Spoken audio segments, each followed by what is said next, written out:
Bonjour à toi, moi c'est Lily Prunel, bienvenue sur Entrepreneurs Afro-Québécois, la chaîne qui met en avant les entrepreneurs afro-descendants du Québec, mais dont le contenu est également destiné à toi qui as la fibre entrepreneuriale, tu habites au Québec ou alors tu désires t'y installer et y lancer une entreprise. Aujourd'hui, nous parlons de passion et entrepreneuriat. Tu as sûrement une passion dans quelque chose et tu te dis qu'il est possible de transformer ta passion en business, de vivre de ta passion et de prospérer dans ton business. Est-ce que c'est aussi simple que cela? Peut-être que oui, peut-être que non. C'est ce que nous allons voir aujourd'hui avec l'invité du jour. C'est parti!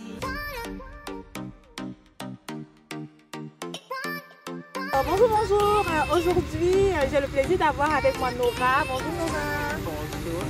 Comment vas-tu? Je vais très bien, et toi? Oui, ça va super bien. Écoute, merci beaucoup de m'avoir donné un peu de ton temps pour parler d'un sujet qui est quand même intéressant, celui de la passion et l'entrepreneuriat. Est-ce que c'est parce qu'on est passionné dans un domaine, qu'on décide de le transformer en entreprise, qu'on a forcément du succès là-dedans? C'est sûr qu'on va parler un peu de ton expérience personnelle, ta propre expérience, on va dire, pour éclairer les entrepreneurs, les petits entrepreneurs et toutes ces personnes-là qui brûlent un peu de passion dans un domaine et qui veulent juste tout laisser et aller vivre de leur passion. Donc, je vais te laisser te présenter. Merci. Alors, bonjour, mon nom est Nora Cyprien. Je suis photographe, passionnée de la photographie. Je suis aussi une maman d'un jeune garçon de 17 ans qui est fantastique. Et je suis aussi en entrepreneuriat, donc c'est un peu moi. Ok, d'accord. Ben regarde, tu es photographe professionnel, oui, passionné de photo. Est-ce que tu peux nous dire un peu comment a commencé ton histoire d'amour avec la photo? Parce que c'est pas une histoire qui date d'hier là. Non, c'est sûr et certain. Donc, ma passion et mon amour pour la photographie, mais en général pour l'art visuel, a débuté quand j'étais très jeune.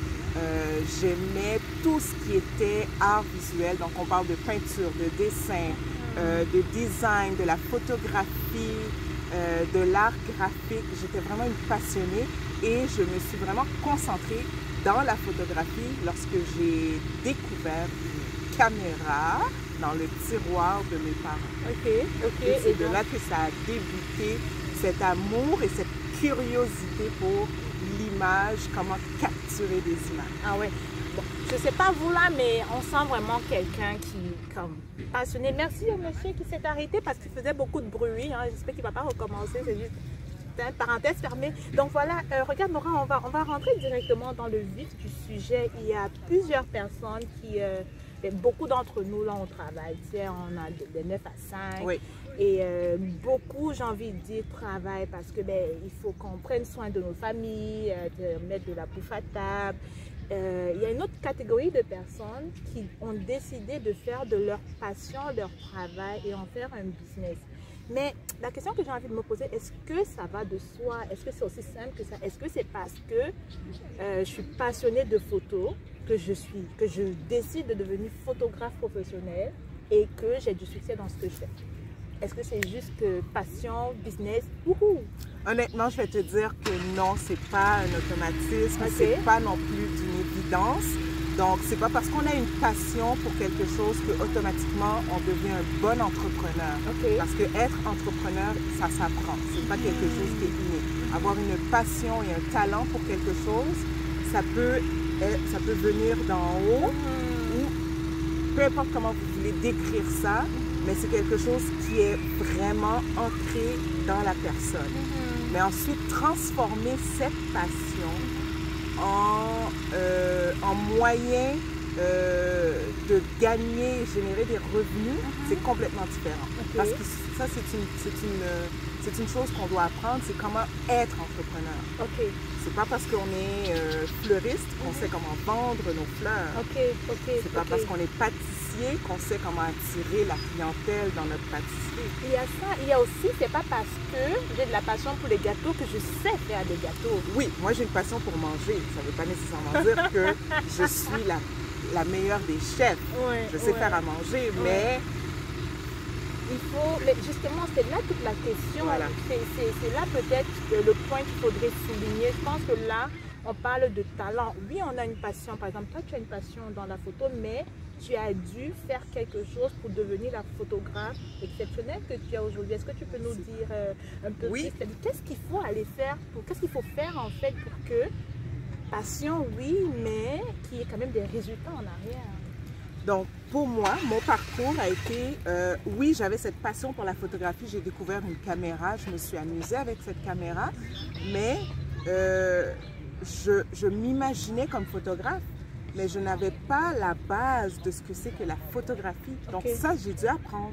Je me suis inscrite à une école plusieurs années plus tard où j'ai appris vraiment ce que c'était que la base de la photographie. Donc, comment utiliser une caméra, les fonctions d'une caméra. Qu'est-ce qu'un film, qu'est-ce que la photographie, les lumières et tout ça, les angles. J'ai dû apprendre ça. Donc, avoir cette passion, avoir la passion, c'est une chose. Mais ensuite, il faut la développer et il faut laisser d'autres experts nous montrer des trucs qui pourraient nous prendre peut-être 10 ans, 20 ans à développer, à découvrir. Donc, j'ai suivi un cours pour pouvoir développer cette passion. Là, j'entends formation. Formation, il faut se former dans... La passion, oui, c'est une bonne chose parce que, et ça allait être mon prochain point, ça nous évite de faire les choses parce que les autres le font. Tu sais, on a une passion, on aime ça, c'est déjà une bonne base. Mais maintenant, il faut investir pour aller chercher le talent, pour faire éclore vraiment cette passion-là et l'utiliser à bon escient. Tu sais, parfois on se dit, ouais, mais moi j'aime ça faire des gâteaux, mais on ne va pas à l'école de pâtisserie, on ne se forme pas, mais la passion peut se mourir aussi tout doucement, fait que... Ben, je ne dirais pas que c'est la passion qui va mourir, mais le fait de ne pas avoir de résultats sur le travail qu'on fait, dans le sens où une personne pourrait faire des gâteaux toute la journée, mais si ces gâteaux restent sur le comptoir, c'est pas la passion de faire les gâteaux qui va mourir, mais c'est la passion de vouloir en faire quelque chose pour générer du revenu qui va mourir parce qu'on n'aura pas les trucs, les astuces et la formation pour savoir comment exposer nos petits gâteaux, comment les vendre. Donc pour moi, la photographie, oui, c'est une passion, mais oui, il faut aussi investir dans la formation pour développer ce talent. On a un talent en chant, on investit dans un coach vocal pour développer nos cordes vocales. Justement, cet exemple-là, tu me l'as pris lors de notre petit café virtuel. Là. Oh, moi, je sais chanter, oui, mais si on ne prend pas le temps de travailler, je ne dirais pas travailler le chant, mais les cordes vocales, aller auprès de quelqu'un qui s'y connaît vraiment pour développer et pouvoir, à la fin de la journée, vivre de sa passion. C'est ça, c'est ça. Et plus on grandit, plus on prend de l'expérience, plus on va se former pour aller aussi plus loin, pour aller développer des nouvelles techniques, des nouvelles façons de faire, de innover dans notre travail. On a ce talent, mais il faut continuer à grandir. Si on arrête d'apprendre, c'est comme mourir un peu. Et j'ai envie d'ajouter que en se formant, en investissant dans la formation pour faire grandir notre talent, on acquiert de la valeur. Oui. Et la valeur, ça a un prix. C'est plus on avance, plus on a de valeur et plus on peut offrir des services de qualité et on tend vraiment vers cette entreprise-là qui est basée sur une passion et qui nous permet de vivre en fait. Exactement. Voilà. Et j'aimerais aborder un autre point. Là, c'est vraiment la cerise sur le gâteau. Tu es aussi... tu fais du personal branding. Oui. Voilà. J'aimerais que tu nous en parles un tout petit peu. Aujourd'hui, au 21e siècle, j'ai l'impression qu'on est dans une génération où il y a plein d'entrepreneurs, ça vient de partout.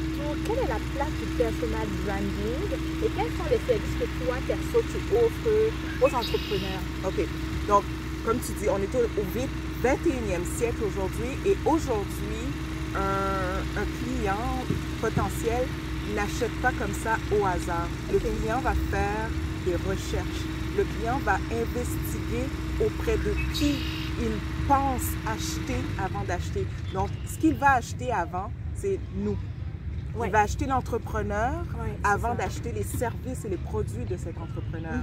Donc, c'est là que vient l'importance du personal branding, du branding d'entreprise, l'image de marque commerciale, l'image de marque personnelle. Donc, tout ça vient donc dans le branding. On ne parle pas seulement d'un logo ou de belles couleurs ou d'un bel emballage, mais vraiment le service qui vient avec, la mission de cette entreprise, de cet entrepreneur, les valeurs de cet entrepreneur, tout ça devient son branding. Son service avant-vente, son service pendant la vente et son service après la vente. Tout ça joue pour, dans son branding, ce qui permet au client non seulement de devenir un client fidèle, mais un client qui va t'apporter d'autres clients et un client qui va devenir un peu aussi ton ambassadeur. Absolument, mais lui là, il faut le gagner d'abord et au travers. Et donc, quels sont les services que toi tu offres justement pour permettre aux entrepreneurs justement d'atteindre ce niveau-là et de pouvoir avoir des clients fidèles qui deviennent des ambassadeurs par la suite? C'est un travail à longue haleine. Donc, les services que j'offre, ça commence aussi avec une consultation pour la photographie. Donc, je consulte avec mes clients d'abord pour savoir dans quelle direction est-ce qu'ils veulent aller, quelle est leur personnalité. J'apprends à les connaître et ça me permet de développer à travers les sessions des techniques, des façons de les montrer, de les propulser à travers les sessions de photos pour vraiment qu'on puisse aller chercher leur personnalité. Et que cette personnalité non seulement se reflète dans l'image, mais aussi dans le message qu'ils vont véhiculer sur les réseaux. En fait, c'est tout en un, quoi. C'est tout en un. Une photo, on voit la personnalité, le message, j'avais dit même la mission. Presque même la mission doit être vue. Donc, tu connais l'expression « une image vaut 1000 mots » ? Oui. Bon, ok. Donc, pour moi, chaque image doit avoir un message accompagné. Oui, on peut écrire un texte pour accompagner l'image, pour aider celui qui regarde à comprendre le contexte de ce post. Bon, moi, je t'engage, je t'embauche. Je l'embauche tout de suite. Je l'embauche tout de suite. Mais pour moi, c'est important que lorsque je pose quelqu'un, qu'il y ait une expression dans son visage qui dit « Faites-moi confiance, faites affaire avec moi, je sais ce que je fais et je connais mon expertise, tu vois. C'est pas que le portrait que l'on a connu à l'époque où on fait, c'est pas juste ça. Dans une image, parce que moi, je pourrais faire 50 millions de sessions de photos avec quelqu'un, mais à travers cette session, il y a une photo que je n'ai pas de problème à utiliser, réutiliser, parce que à travers cette seule et unique image, il y a tout un message. Bon. Je sais pas s'il faut que je rajoute quelque chose. En tout cas, merci beaucoup Nora d'être venue. Ah, une abeille. On est dans un parc. Bon. Donc merci beaucoup d'avoir pris le temps donc, de nous éclairer sur la passion et l'entrepreneuriat, aussi de nous avoir apporté quand même de l'information sur ce que tu fais. Tu as une chaîne YouTube, oui, où tu parles de vidéos, comment faire ces vidéos. Tu parles aussi de photos dans cette chaîne-là, oui, que je vais la mettre dans la barre de description.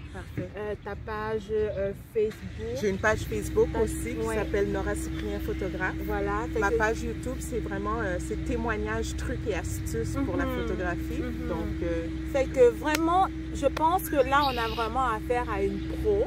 Donc, n'hésitez pas. Et puis, le message qu'on peut tirer de cette vidéo, c'est que si vous avez une passion, c'est vraiment la base, c'est bien. Ça nous évite d'aller faire comme ce que tout le monde fait. Au moins, on a une conviction dans ce qu'on fait.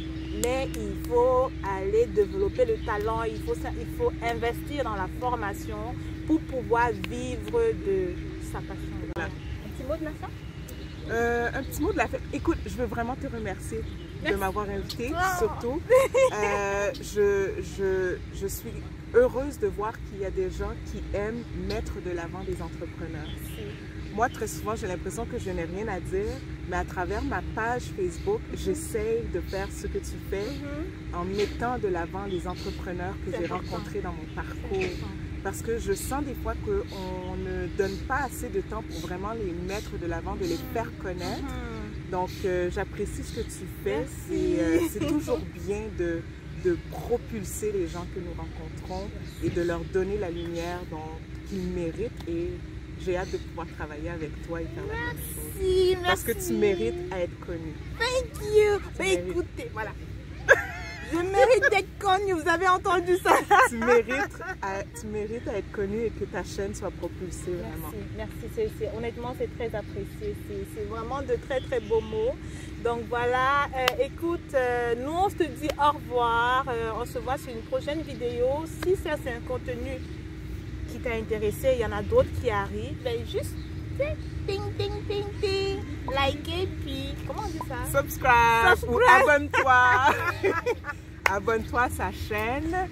Clique le bouton plus pour signaler que tu as aimé cette vidéo. Voilà. Et laisse un commentaire en bas de cette vidéo. Merci, bye bye, à très bientôt.